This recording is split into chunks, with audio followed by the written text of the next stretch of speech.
I want to give a quick introduction about what is front-end development for the web. So we're going to focus on the web. I'm distincting the web from mobile applications. So mobile applications like Android or iOS are not web applications. When we talk about HTML and CSS, we talk about web applications or websites. And this is what we learn, front-end development for the web. So when we write code, which is front-end development, we write for the client side. So front-end development is about writing code that runs on the client side. What do I mean by the client side? Mostly the browser, okay? So I'm writing code. We will see what it means to write code that the browser will load, okay? It will get it from someplace, from the internet mostly, and the browser can understand it and display it. So one thing to keep in mind when I'm writing HTML and CSS, and we will see what it is, of course, we also always writing something for the browser. We have this expectation in our minds that the browser will understand what I'm writing. Writing code is just writing text. Yes, just text, nothing more than that. Okay, there are no bits and bytes. I mean, there are behind the scenes, but we're not writing zeros and ones. We're just writing text, and it's usually in English. It's not free text like you see here in the presentation. It has some restrictions, but we do write text. What's so special about this text is that we can send it to another software like the browser, and this software, like the browser, will do something according to it. And I want you to take a look at this diagram, and I think it's kind of emphasize what I have in my mind when I write code for front end. So this is code. This is HTML, CSS, and JavaScript. What you see here to the left, it's text, mostly in English, right? I don't know if you can see it. Maybe it's too small, but head, style, body, function, all of those are English words. Of course, it's not plain English like in the slides, but it is just English. And we are writing this text, saving it in some file. We're sending it to the browser, or we are asking the browser to load the file, and the browser displays something, okay? The browser displays this title in red and this text. So it doesn't display the code itself, because then if people will see the code, they will be scary and close the browser or close the website. So we want the browser to display something more human, more user-friendly. And this is what coding is about. Okay, so with that introduction, let's go over HTML and CSS. And what you need to do before, it's to go to Google and type Visual Studio Code.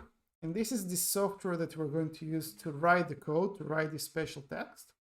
And go over to Visual Studio Code. Don't confuse it with just Visual Studio. Visual Studio Code, it has the blue logo. And download it for your computer. It's free, it's open, and it works on every operating system, Windows, Linux, Mac, whatever you have. Okay, so make sure you have it. So I have here, where is it? An open Visual Studio Code window. Okay, let me do it full size. And what I want to do is I want to open a folder. So I have here in my desktop, I have a folder which I created before. It's an empty folder. You can call it whatever you want. I'm just calling it my website. And let me open it. And inside this folder, I need to create some file where I'm going to save the code that I'm writing. And then the browser can read the code from the file. So I'm clicking this icon, and here I can create a new file. I will call it index.html. And inside index.html, let me zoom in a little bit. And I will close this sidebar so we'll have more space here. I will start writing code. I'm start writing HTML, okay? And again, this is text.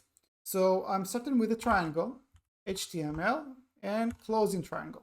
And this last part, which was autocompleted by VS Code, I can manually write it if I want, but VS Code always wants to help me. So it always autocompletes me because it knows how HTML should look like. But this is how I start writing HTML. Okay, this is the first part of writing HTML code. And of course, don't forget, after you have some changes, save the file. So I did Command S or Control S, whatever you're using. The next part is I'm going to add a head, and I'm going to leave it empty, and then body, And inside this body, I'm going to add something else. Inside body, I'm again creating this triangle, H1, and then here I'm typing hello world. Okay. And this is my very, very, very basic HTML document. Usually we refer to HTML code or files as documents. So this is my very simple HTML. And this HTML is valid HTML. This is a website, by the way. Okay, this is a website code. And if I want, what I want now is I want to take this code and I want to send it to the browser, so the browser will display it meaningfully to the user. But I want the user to see something meaningful. And you can guess what the user will see by looking at the code. The user will see this hello world here. So let's do it. Let's go over to the browser. Let me open the File Explorer. And we'll drag and drop. Let me open a new tab so it won't override the existing tab. I will add it. Oh, it opens a new tab for me. And you see, this is what I get. Hello world. Very simple. So I was writing some text in a very specific shape. Okay, it's not free text. It's not free a regular English.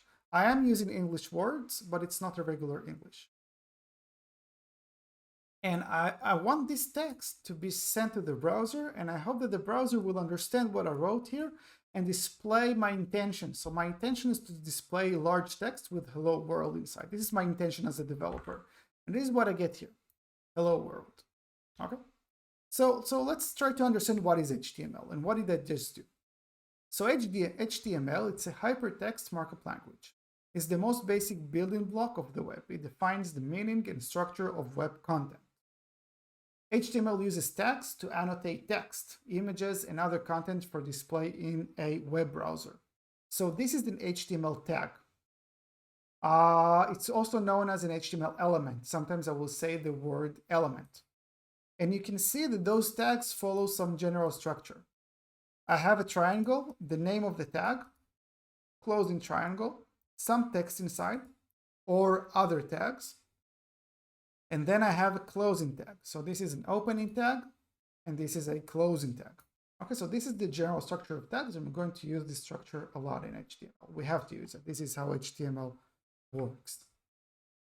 Okay, before CSS, let's try to add some more tags.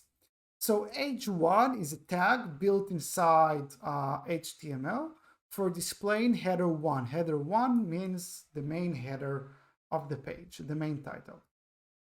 The next tag I'm going to use is a P tag. And P tag is used for paragraphs. So P stands for paragraph. So I can add some text inside to be displayed.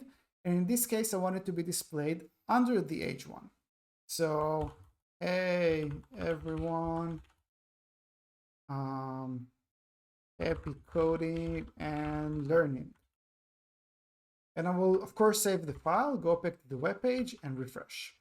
And you see now I get this paragraph. If I will move the paragraph up, let me copy paste that. And I'm replacing the order. You will see that the order of the elements will be also replaced on the web page itself. Okay. So HTML is also used not only to display something, but to display something in a specific structure, in a specific order of elements. So this is the two elements I'm going to use for now. Let me refresh the page again.